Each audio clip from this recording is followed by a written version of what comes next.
IPRIT, Immigration, parcours de l'égalité en Italie. Projet financé par le ministère de l'Intérieur. Travailleurs salariés. Fiche sur la réglementation pour l'entrée en Italie. Les salariés sont des personnes qui fournissent leur travail à un employeur sur une base continue, en échange d'une compensation monétaire qui garantit la continuité et une couverture d'assurance partielle. Les conditions à satisfaire pour travailler en Italie comme travailleur salarié sont l'obtention d'un visa et d'une autorisation aux fins de travail salarié avant d'entrer sur le territoire, un permis de séjour dans les 8 jours suivant votre arrivée en Italie. L'Italie utilise un système de quotas qui sont fixés annuellement. Les quotas ne s'appliquent pas à certaines catégories de travailleurs. Pour obtenir une autorisation de travail, votre employeur doit déposer une demande d'autorisation de travail auprès du guichet unique pour l'immigration, de la préfecture et de la province compétente pour le lieu où vous exercerez votre emploi. Une autorisation de travail ne vous sera octroyée qu'à condition que vous entriez dans les quotas de travailleurs non ressortissants de l'Union européenne annuellement fixés. Le guichet unique informera le consulat ou l'ambassade par voie électronique qu'une autorisation de travail a été délivrée.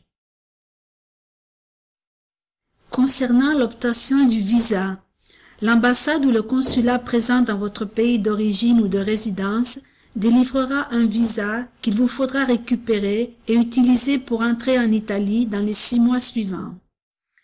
Ce délai commence à compter de la date à laquelle l'autorisation aura été délivrée.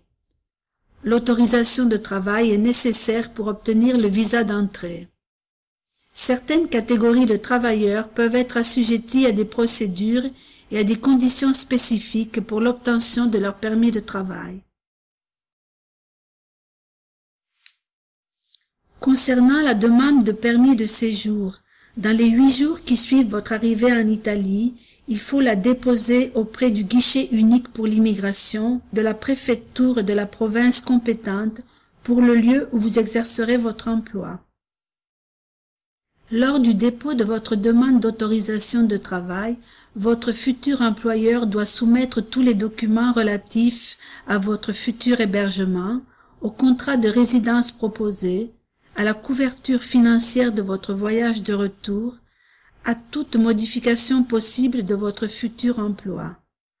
Vous devez signer un contrat de résidence et présenter un passeport ainsi que vos documents de voyage. Votre autorisation de travail est liée à votre contrat de résidence aux fins de travail et durera pour une période de validité correspondante. Les contrats de travail à durée déterminée sont limités à une durée d'1 an. Si vous possédez un contrat de travail à durée indéterminée, le permis est délivré pour une durée de 2 ans. La durée de votre permis de séjour dépendra de votre visa ou de l'autorisation de travail. Les décisions relatives au visa et au permis de séjour peuvent être contestées auprès du tribunal administratif régional dans les 60 jours suivant leur notification. Si vous détenez un permis de séjour pour travailleurs salariés, mais vous perdez votre emploi ou donnez votre démission, vous pouvez être placé sur la liste des demandeurs d'emploi pendant la durée de validité restante de votre permis de séjour ou, dans tous les cas, pour une période maximale de 12 mois. Si vous perdez votre emploi à la fin de la durée de validité de votre permis, vous pouvez déposer une demande de renouvellement pour une période maximale de 12 mois. Concernant vos droits, la législation prévoit la possibilité d'un changement de statut. Si vous détenez un permis de séjour destiné à l'emploi, vous pouvez vous engager dans des activités indépendantes, à condition d'avoir les qualifications et de satisfaire aux exigences légales nécessaires. Votre changement de statut sera enregistré au moment où votre permis de séjour initial expirera.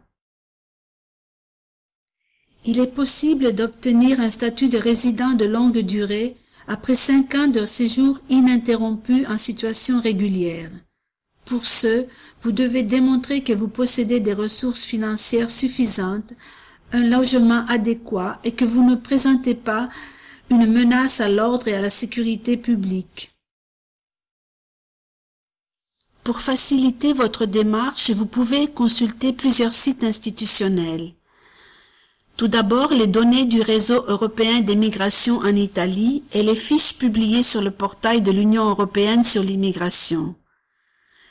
Les sites du ministère italien de l'Intérieur et du ministère du Travail et des Politiques sociales, ainsi que ceux des représentations italiennes à l'étranger dans votre pays d'origine. Dans le cas du Maroc, les sites de l'ambassade d'Italie à Rabat et du consulat d'Italie à Casablanca.